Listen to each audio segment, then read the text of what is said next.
Right.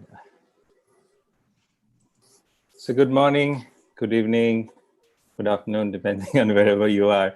So I'm Partha Sharma from Advanced Workplace Associates, and we welcome you to Workplace Week International. This is actually an annual celebration of workplace innovation and transformation, which incidentally this year happens to be its 10th year. For the last 9 years, this has been an offline festival in the real world, and if you remember what that was, in London and in New York. But this year has been, well, different. So, so we are going online, but this has presented us a fantastic opportunity for all of us to actually go live and bring to you and share stories from across the world. So now our team of workplace consultants have actually put together and invited workplace leaders from across the globe to see how they are navigating change in 2020 and beyond. And we hope these sessions provide you with valuable insights about how people are actually navigating these difficult times, using technology, using science, and a lot of innovative thinking. So these sessions will actually continue till this Thursday. So if you've not yet signed up for some of these interesting ones, please go to workplaceweek.com and sign up there.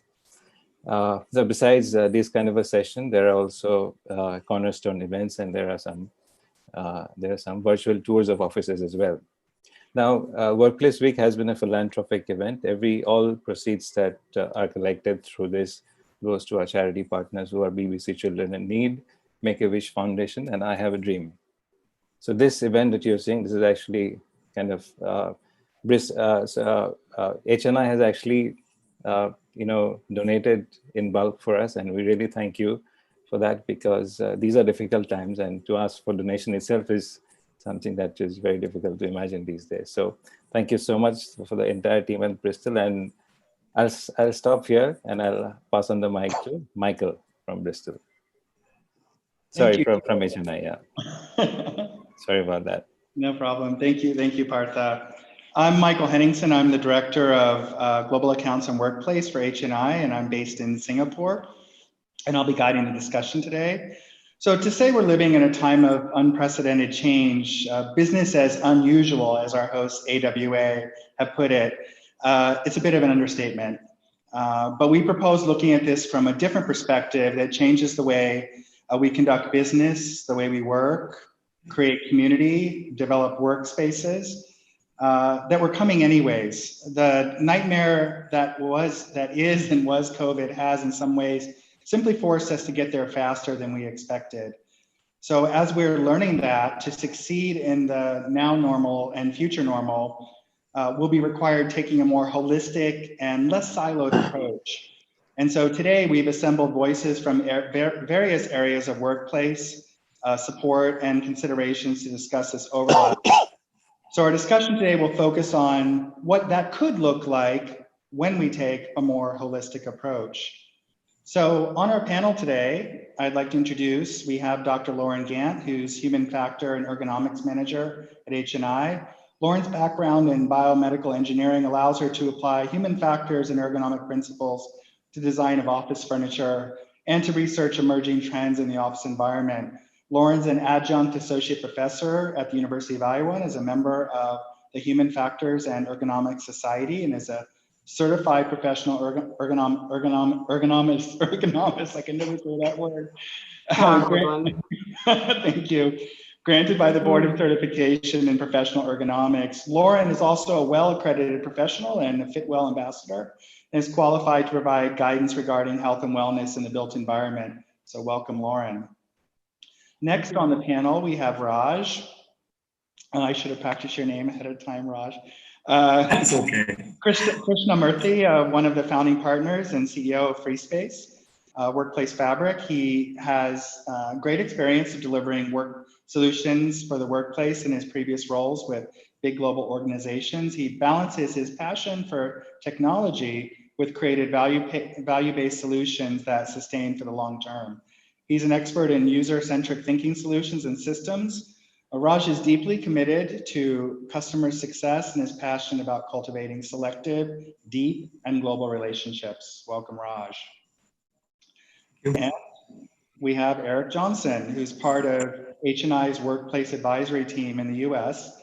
Eric joined the H&I Workplace Advisory Team in 2013, bringing a unique depth and scope of experience of 35 years working as an architect, workplace strategist, and operations leader. Eric received his master's in organizational development from Marymount University and bachelor's in architecture from the University of Virginia. So thank you for joining us, Eric. So to kick the discussion off, I'd like to ask the question. So as I said in my intro, where all three of you are coming from different point of views, which is why we pulled you together. So given your area of expertise and in your point of view, how would you describe the key factors, challenges, and issues being faced when considering the workplace? And Lauren, would you like to start? Yeah, thank you. For what it's worth, nobody can say ergonomist. It's the hardest word in my title, so no worries. What is facing, I think, a lot of people today, what we're seeing a lot is that people's sense of safety and their sense of security has been challenged in these recent times. And what I think about when I think about the word safety is what the scientists, doctors, epidemiologists tell us that we should be considering, but also people's internalized, personalized perception of risk that they're dealing with. And that is what we call psychological safety. So it's this idea that given my history, given my personal experiences, I have an assessment of the risk of my environment. So these are the things that I've been thinking about. And these concerns, these things that have been threatening psychological safety can be very specific to COVID, but they can extend beyond those considerations as well. And when I talk about this, I like to think of it as a pyramid. And this pyramid is sort of reminiscent of Maslow's hierarchy of needs, in which lower levels of the pyramid need to be addressed. So when I think about this pyramid, I think about 3 levels. And the bottom level is, do I feel safe? Are my physical concerns addressed? So that's sort of the initial step that we need to start thinking about. We can talk more about the second step, which is I feel supported, and then the top is I feel seen or included. But I think to answer this question, that first level of this pyramid should really be considered. Do I feel safe from my own internalized perception of risk? Now, this will require some holistic and really systematic support of how we are bringing people back into the workplace, having these two-way conversations, really listening to what people feel is threatening their safety or what they feel concerned about, and responding in an appropriate way. So really understanding the challenges of that two-way communication as well. We have to think about physical and emotional support wherever people are doing their work. Like I say, I read an article this week that was saying stress is the secondary pandemic coming from COVID. So COVID came, and we're all scared about COVID, but now, stress levels are through the roof. So thinking about those perceptions as people return to the workplace. And then from a physical standpoint, when we welcome people back into the workplace, what can we do to give them that perception of safety? When I walk back into the office, hopefully through this effective communication, I understand what protocols are being put into place.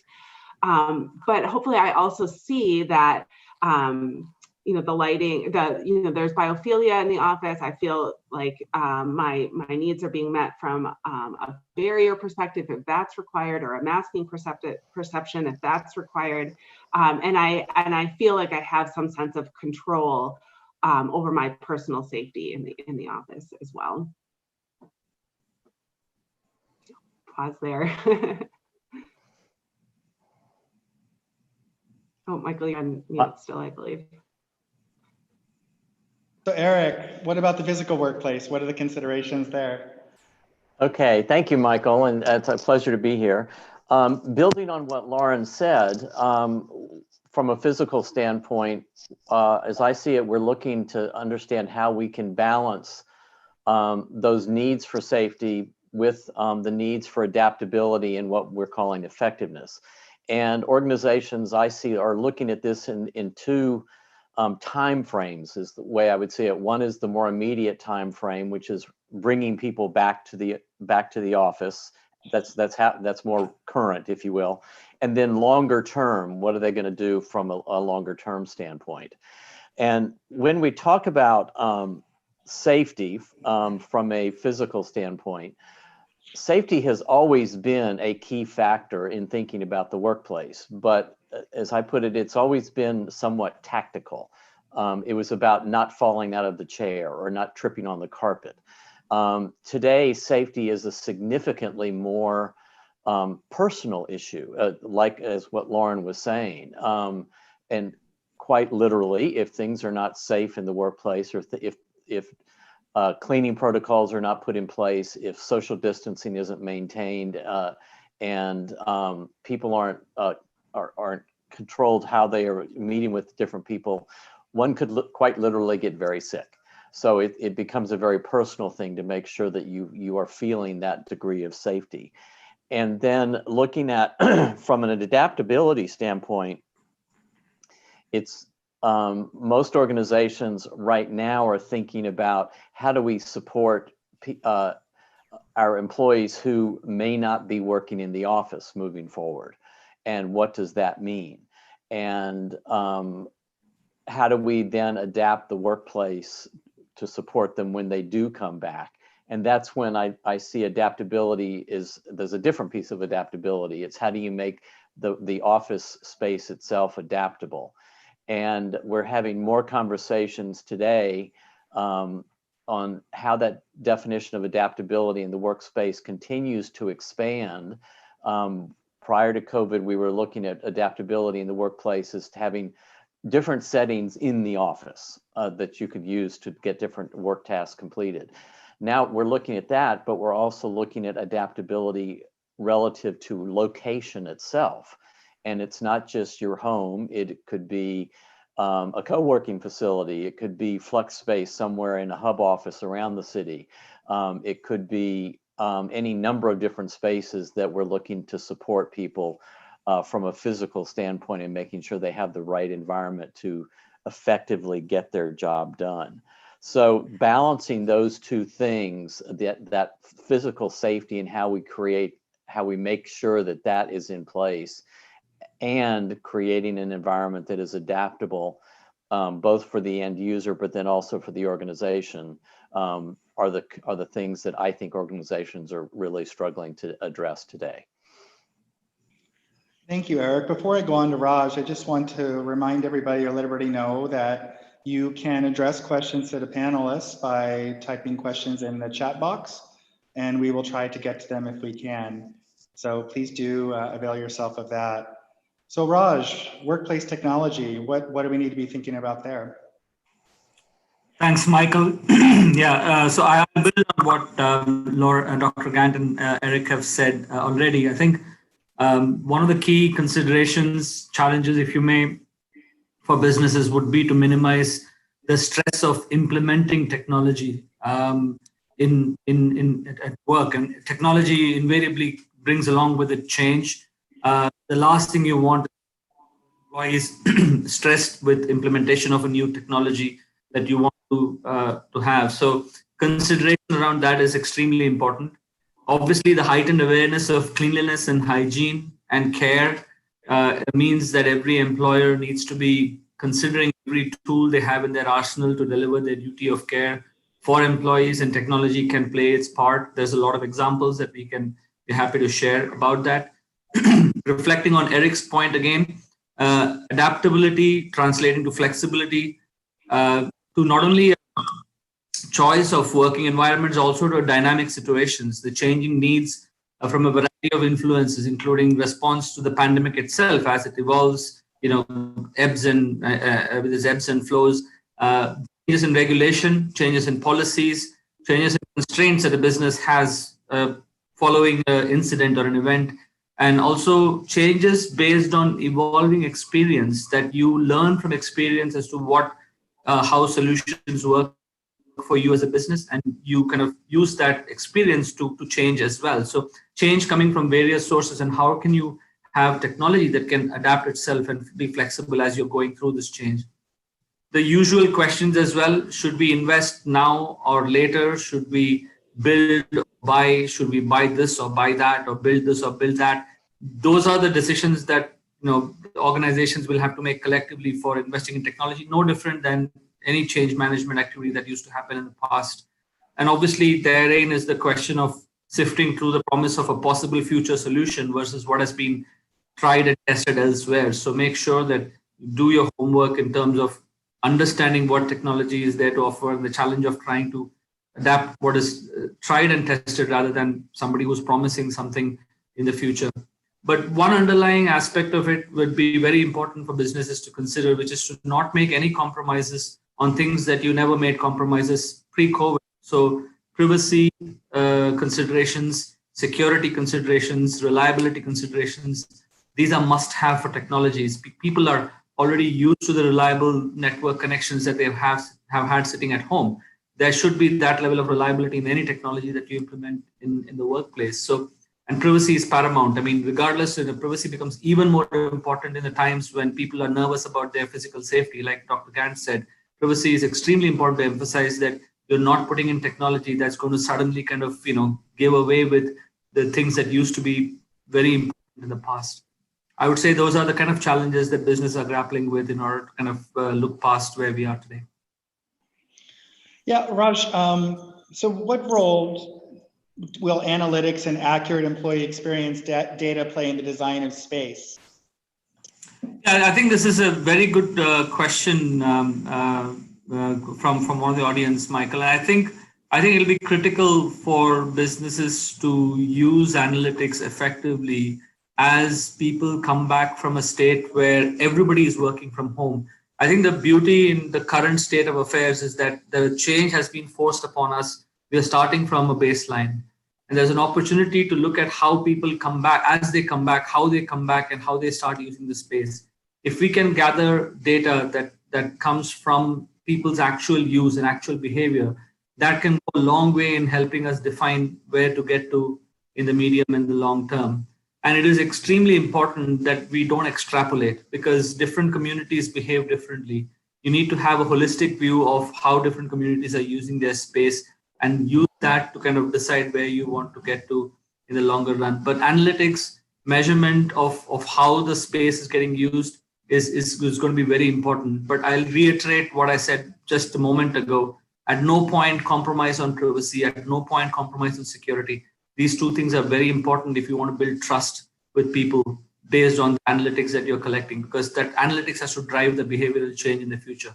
If you can't build trust with privacy and security, you've lost the battle even before it started. Yeah, Eric and Lauren, I know we've had conversations in the past about this, about sort of data analytics and the role in design. Do you have any comments on this? Yeah, I think go ahead, Lauren. Go ahead. I think Raj brings up excellent points. And in the wellness industry and in the ergonomic industry, we're starting to see these metrics come into play too. And I think this idea of privacy and communication is really essential. Telling people why we're collecting this data, how we're going to use it. Not that we're monitoring you or we're not going to be Big Brother, but we're doing this to really aid your experience and aid your productivity. Seeing it as an opportunity to learn from employees rather than restrict behavior in some way. Yeah, and I was listening to another webinar at some point, and the phrase was used to describe a way of thinking about the technology and the privacy is you'll be more not so much checking up on your employees as checking on them. So you're making sure things are okay, not checking up on them. And I think that's an important way to look at it. And I also think I really liked Raj's statement about not compromising now on things you've always not compromised on. It's just even more crucial. I think that we're going to be hopefully showing our employees how we're able to use the data in both a long-term basis, but more of a real-time basis. We're going to adapt this now because of the specific situation that we're in at the office, because of we've got a big number of people coming in, or something's going on. We're going to make an adaptation to make sure that everybody's safety, privacy, and effectiveness is not impacted. Yeah, I think we could do a whole hour on trust, and maybe if we have time later at the end, we can talk about it a little bit more, because that's a big topic of conversation lately I've been hearing. But one thing I just want to hit on before we move on, Eric, is you talked about, how do we support people away from the workplace? And so I hear a lot of people asking questions about lately, how do you do that when you can't get the physical, the cues that you get when you see people that they look like they're down in the office, or they're moving slower, or things like that? How do you kind of pick up on that and be able to address that? So this would be both for Lauren and Eric. Eric, why don't you start? Well, part of it is, over time, and Raj can talk about this, the technologies that we're using, I think, will improve. And so we're going to have a better sense of connection with those people that we're working with virtually. But then it's also taking active steps as you're beginning to work more virtually with people. For example, when I was working in the office, if one of the things I did every day was to have coffee with my best friend in the cafe, that was how I started my day. That was how I got things going. That's how I maintained connection. Well, you obviously can't literally do that, but you can do it in a way. You can each have a cup of coffee and meet virtually to start your day, to create that routine during the day. And it's also putting in place protocols for things like when you're having a meeting with your team, let different people run the meeting so that you begin to hear what's going on with different people, how they're doing, how they're working. So you begin to look at ways you can maintain that personal connection and understand what is going on with your peers and your colleagues. I would agree with everything Eric said. And I would also add that it's important to, I'm harping on communication, but keep that going, but also take note of ways, everybody shows stress differently and shows maybe distress differently. So monitor, under productivity or even over productivity. If you're getting emails at 2 and 3 in the morning, those are signs that someone may be overstressed and working endlessly to try to overcome those signs of stress. So monitoring how and when people are working, how they're showing up to work, asking, let's talk about something other than work today.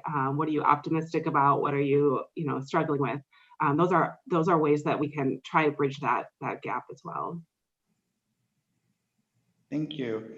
Well, Tony from the audience sent in a question, and Tony, I think we're going to try to answer your question in this next section. So he's talking about how will the shape and look of the space change. So with Tony segueing us perfectly, building on those points we just talked about, all three you talked about, where do we think the workplace will be in 2025? Eric, do you want to start with that one? Yeah, okay. I think a big factor in the workplace is that it is going to be more purposefully designed. We're going to be looking in much more detail into what people will be doing when they are in the workplace, whether it is a central office or a hub space, whatever, but it's going to be more purposefully designed.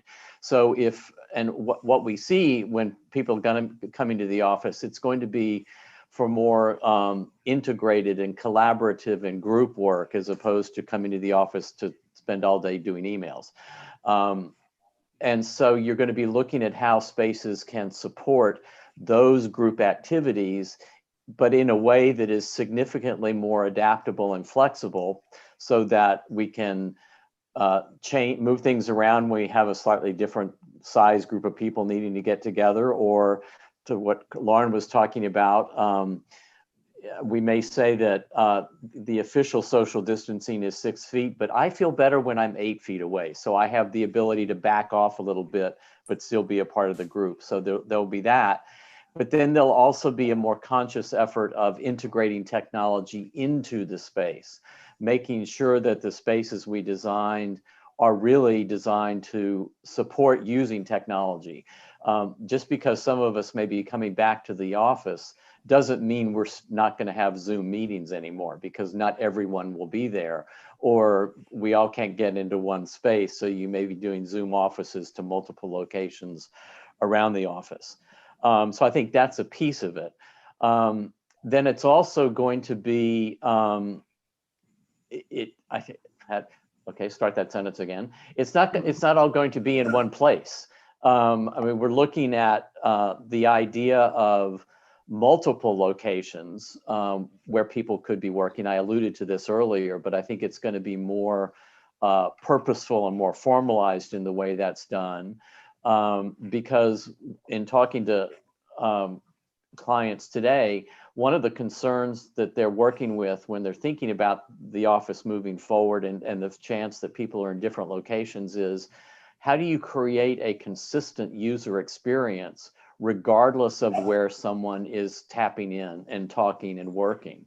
Part of that is a technology thing. How do you make sure everybody has access to the same technology? But also part of it is a spatial component. If I have certain aspects of the space, and I'll use something Lauren brought in, we actively bring biophilia into the space. We actively create a space that encourages people to move and think about wellness, and it's really focused on making sure people can work effectively. If we have different locations around a city, or how do you make sure that those characteristics are still available and still prevalent for the employees, no matter where they are, so that they still feel that they are part of the company, they're part of the community, and these factors represent the culture of the company, so they continue to understand what the things that are important for the company moving forward. And part of that is the workplace is going to be the result of a much more integrated conversation and process involving HR and involving IT and involving the real estate or facilities group. Those teams are going to have to come together in a more structured and fluid and functional way, so that we can create a positive user experience that isn't just it's a nice place to come to work physically. It's got to be a positive user experience from how am I treated, and how are we working together, and how am I heard when I'm in the workplace, and that is not all a spatial thing. Raj, where do you think the workplace will be in 2025? Michael, we have this vision that essentially we are evolving to a time when space simply works for people with technology that is actually invisible yet effective. And what will win out eventually is the simplicity of how these technologies can be implemented universally, essentially working around the clock to keep people aware of what is available at their disposal at all times as to how they can use the space. And this all comes down to making choices available for people to that expresses itself in many different ways. The ability to curate your own settings for the best outcomes that you're expecting from that settings, to choose the communication path that you want to choose to communicate with people, and having multiple options for that, so that you can have the choices to which is the best approach that you want to use. Being assisted by invisible agents or visible agents or robots or bots, as the case might be, for any convenience that you want. So having that available at your fingertips, essentially everything that enables the individual and the teams to be at their best. And that's what where our vision is, where technology can be that invisible yet effective solution to deliver the best outcomes for people. And essentially it comes down to the individual and the team ability to perform to their best level, and including when you're not working. So when technology helps you when you're not working to kind of organize your time when you do decide to come back to work, or when you decide to start working, this background work that has already happened for you to organize your time effectively. And I'd like to pick up on Tony's question as well in terms of how we can accommodate the needs of people working in the office when lots of people are working at home. I think the precise problem has to be solved, where the people that are working, wherever they are working, are fully aware as to where the work is being conducted. So there is an ability, the technology that helps you plan as to know why you're coming into work, to be aware of who you're going to be meeting at that time, and that drives that experience, that pre-planning that drives the experience when you're physically in a different location. And that's where I think that whole work experience will move from I'm at the office and I'm working there versus I'm at home and working there, to saying that I'm working and we have to physically see each other, so we are here, or we can stay remote and get the job done, and that's why we are not in the same place together. That's what technology will eventually achieve. But all in all, I think what our thinking is that it's going to be something that's going to be invisible, something that's going to be easy to use so that it's universal, and then it's simply kind of designed to kind of get the best for you, whether it's the environment you're working in or your own productivity, your own outcomes that you have.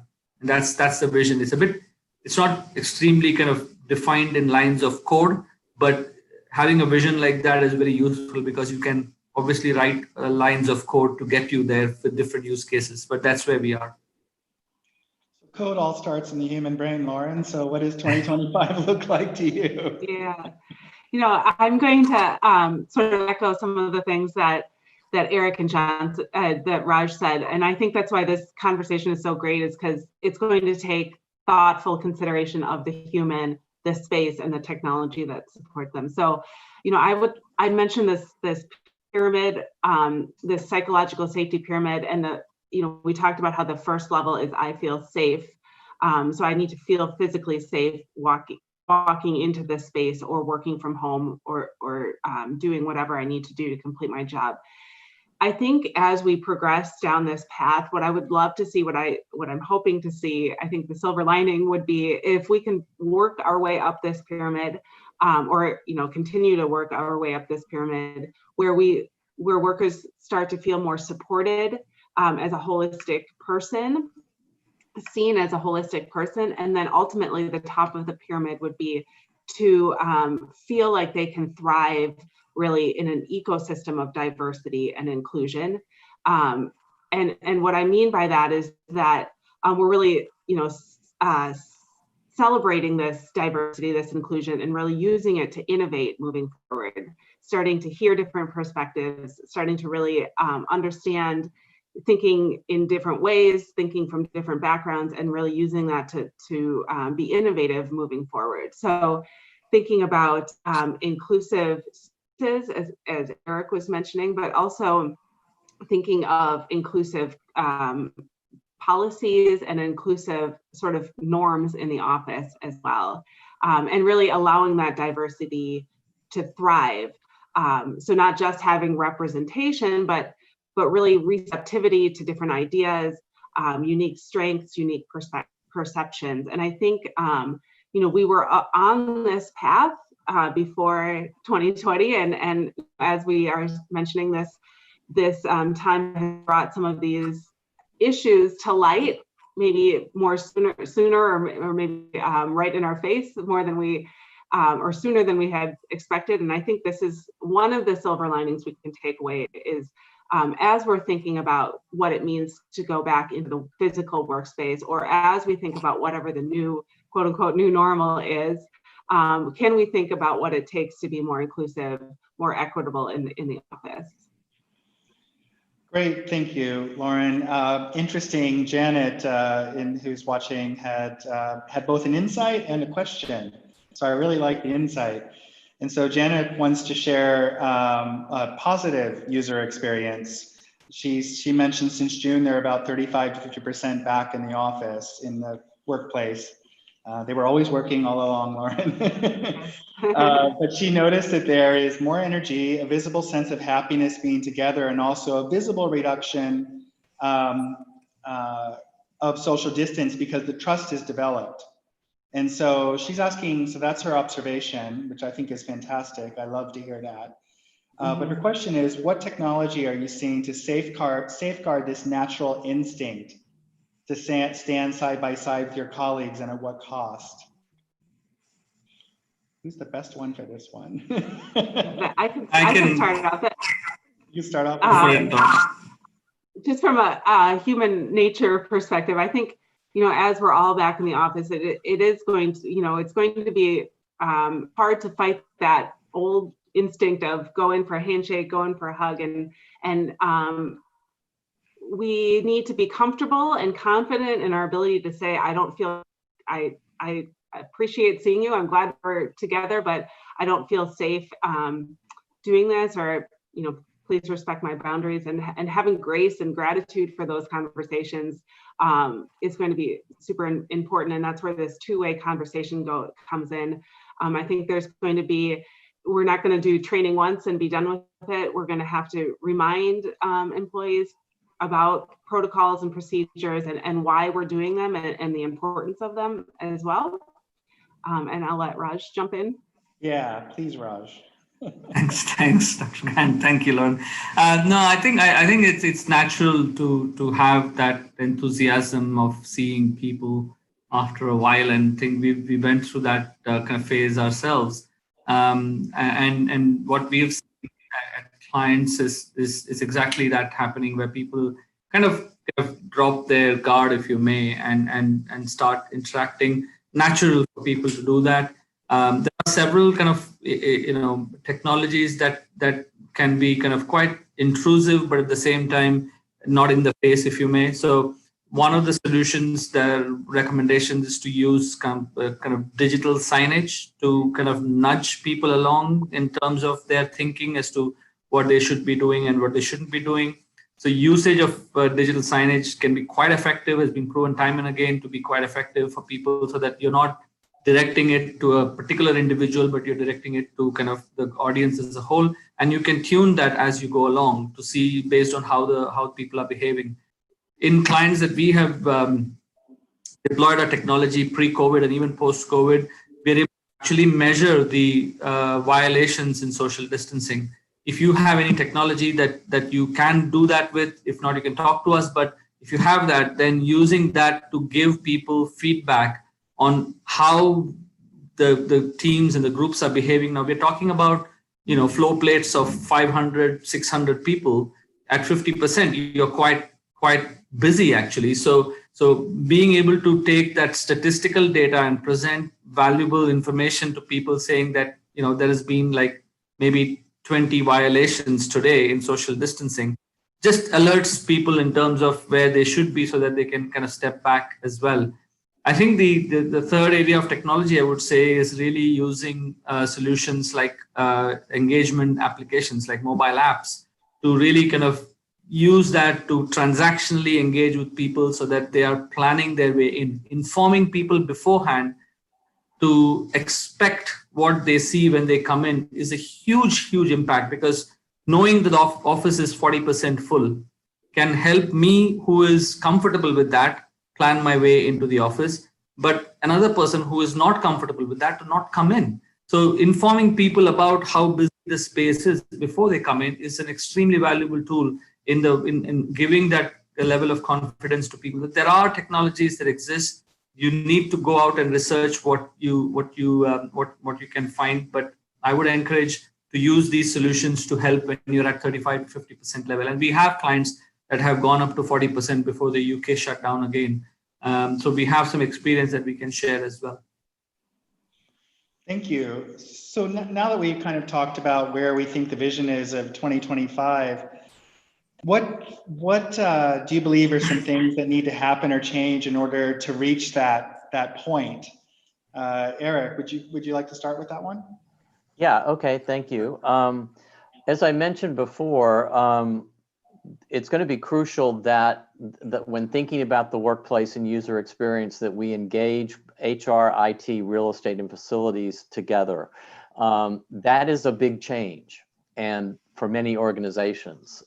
We've been talking within the IFMA community about the importance of bringing HR in and realizing that when the HR community talks about user experience, they're using a different language, different terminology, different thought process to get there, as opposed to the real estate and facilities team when they say user experience. So I talk about it as literally learning how to translate each other's language so we're headed in the same direction. I think that's going to be a big thing that's going to need to change. I also think organizations are going to need to have a more flexible business model relative to assessing and updating the workplace. It's not, I think it's going to have to change from this, the lease is up in 10 years, that's when we'll do something. It's going to need to be more of an ongoing adaptation as situations change. I mean, we can use some of the examples today. Raj just mentioned where in the UK, they had begun to come back to the office, but then they're having to shut down again. So how do you adapt to that without having to start all over again? And as I say, blow everything up.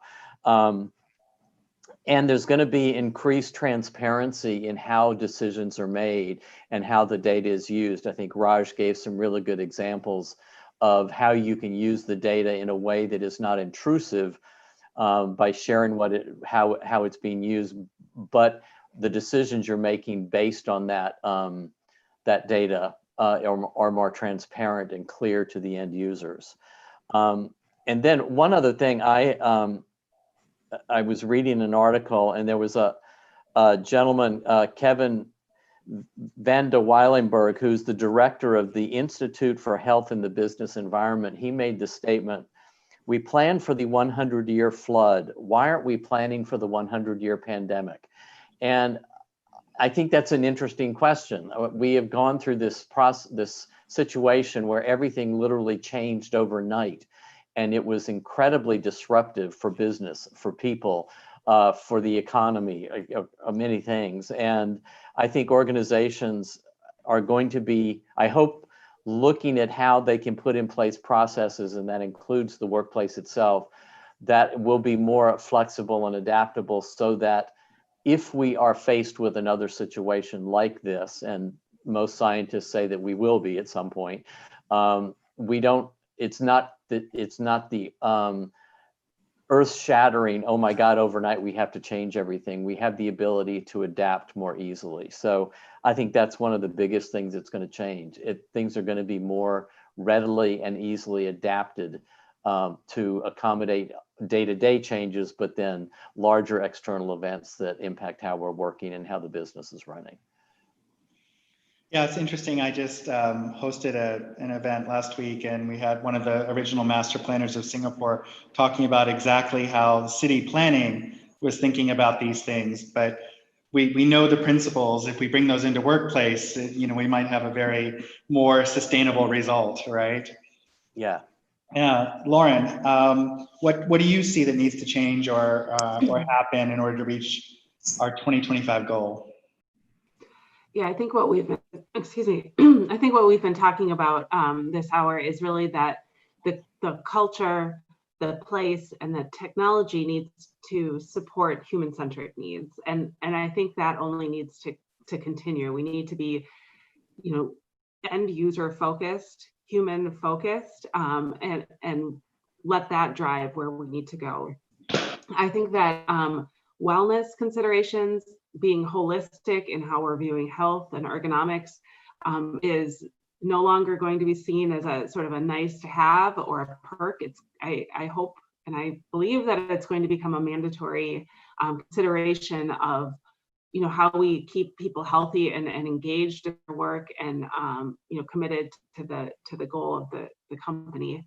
And I think inclusive design, thinking about how people are going to be using the space, who's going to be coming into the space, can everyone use the space or use the technology in an equally effective way, not the same way, but maybe having a way to achieve the goals that they need to.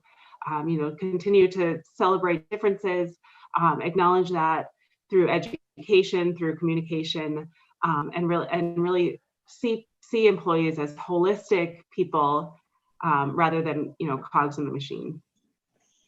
Thank you. Raj, how about you? What needs to happen or change to get us there? Michael, what I genuinely believe is that every organization will have to eventually develop their own future culture of working, is the phrase I would use.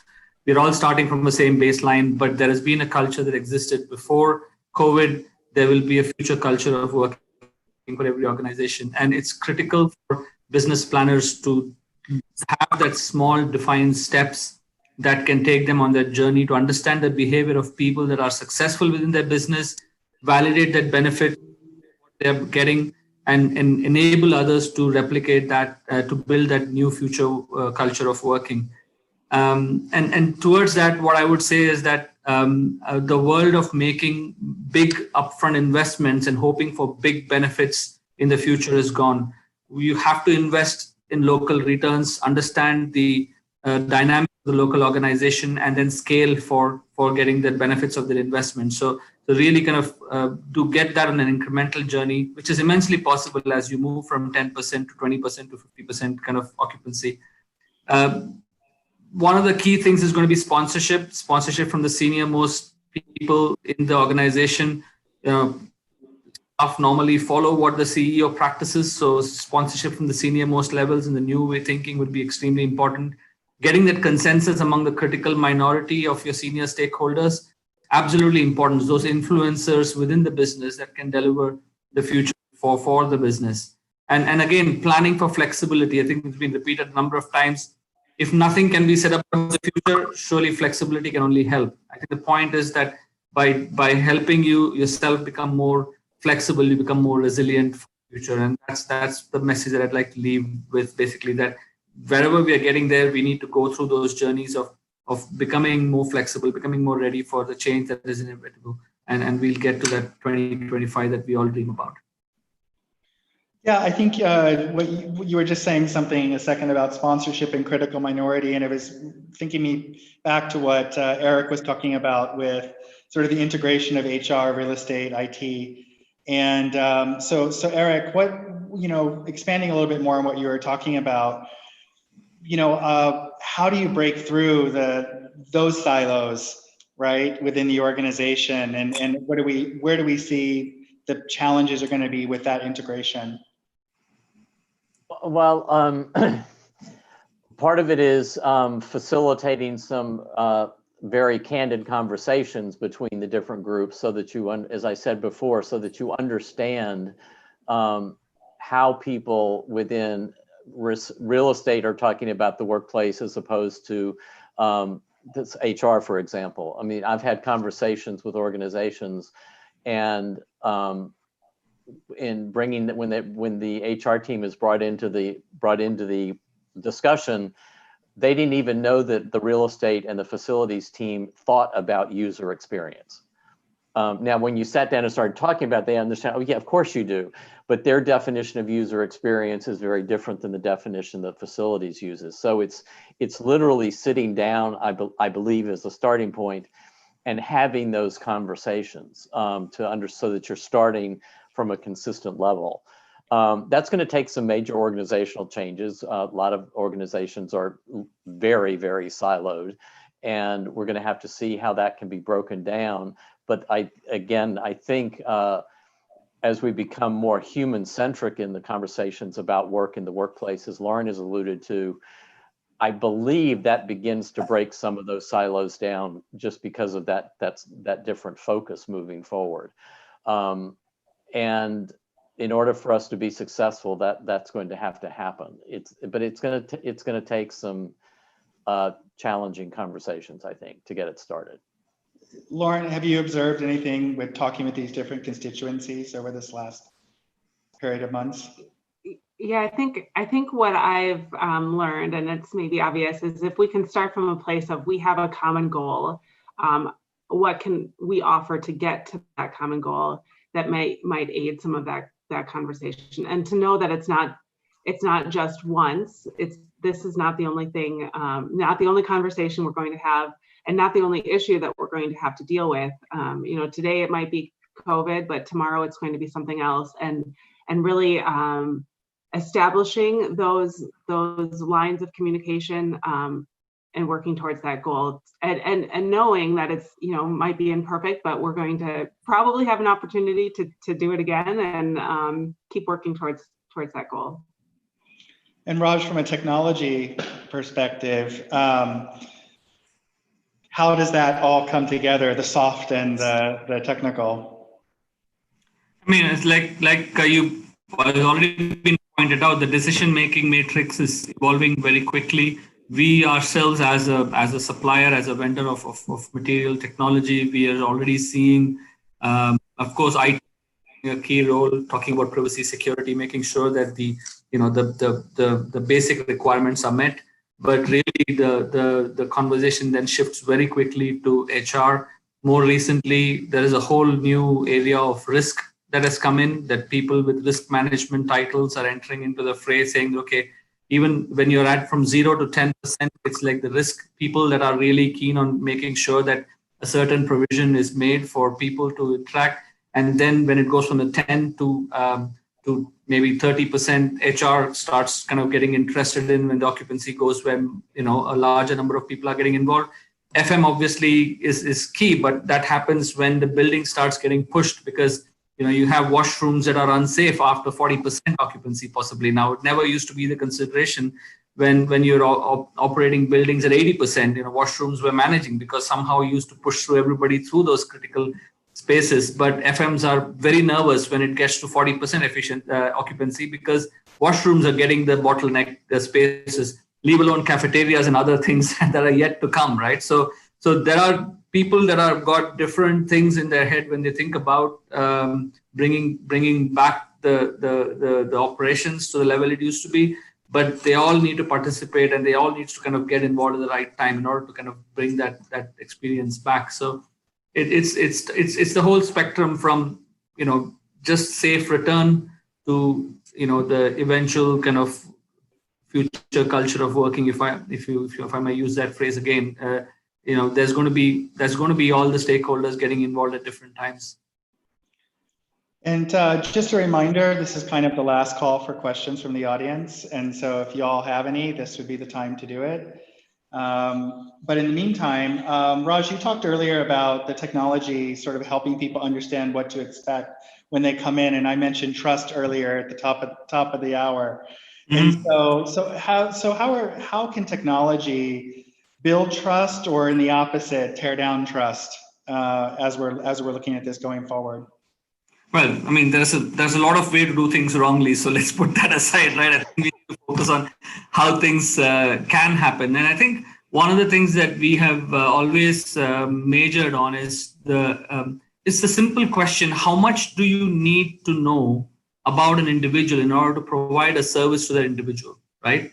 I mean, if somebody enters a meeting room, do you really need to know who it is in order to make the meeting room ready for them? Probably not. So I think the thinking is that you don't need to know a lot about an individual in terms of their personal identity in order to provide them an excellent service. And so that fundamental principle means that you can design technology that collects only that information that allows that service to be delivered in the most efficient manner. If this room gets occupied, regardless of who occupies it, the fact is this room is not available for anybody else. Let's take that information and give it to as many people as possible, as soon as possible, and as easily as possible. And that makes a difference immediately to a large number of people. All the people that are searching for a room at 2 o'clock in the afternoon know now that this room is not available. How wonderful is that? Everybody knows it. They're not going to come anywhere near this room. And just simple concept of using technology to only take information that you need and giving as many people as quickly as possible, as easily as possible, can make a difference. And so you build on that, you keep building on that, and you stick to the principle. That is what you're going to maintain.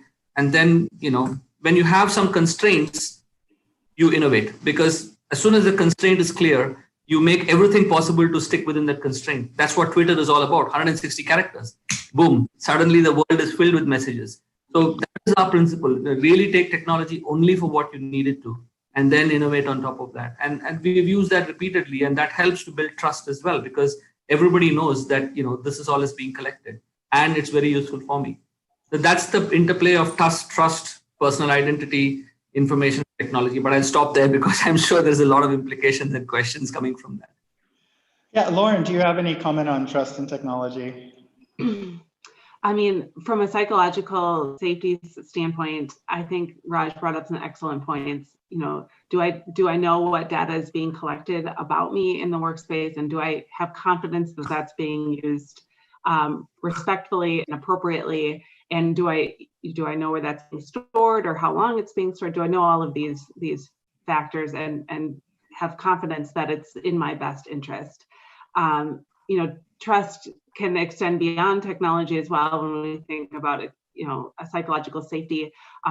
You know, if I'm not reserving rooms, or if I'm not maybe engaging with the technology in a traditional way, does my manager still trust that I'm doing what I need to do, where I need to do it, and how it needs to be done? You know, so I think it's trust in the technology itself and trust in the way that it's being used by leaders within the space. So we had one really want to kind of, this might be the last question, but I thought it was a great one that people want to hear from y'all to get ideas they can take away with them now. And that was, so reimagining spaces for an entire portfolio will take time and capital, which we've talked about. So what are some incremental things organizations can do now to kind of, between now and 2025, if you will? Eric, you comment on that? Well, I think that it's important from thinking about the physical workspace to focus on those factors that are going to have the biggest impact on the primary work functions people are going to be doing in the office, the getting together, the meeting, the collaborating. So think about those areas first and making that experience positive and as useful to the end user. So think about how you can adapt meeting spaces so that they're more flexible. And also I was working for an organization once, and they continually improved their workplace based on it. Whenever they would redo an office, they would learn from that, and then from then on, every office would get those new learnings. But when they did the next one, they would learn from that and continue to evolve. So I think that's also a part of it. Pick smaller aspects of the workplace that are really going to impact how people are working together effectively.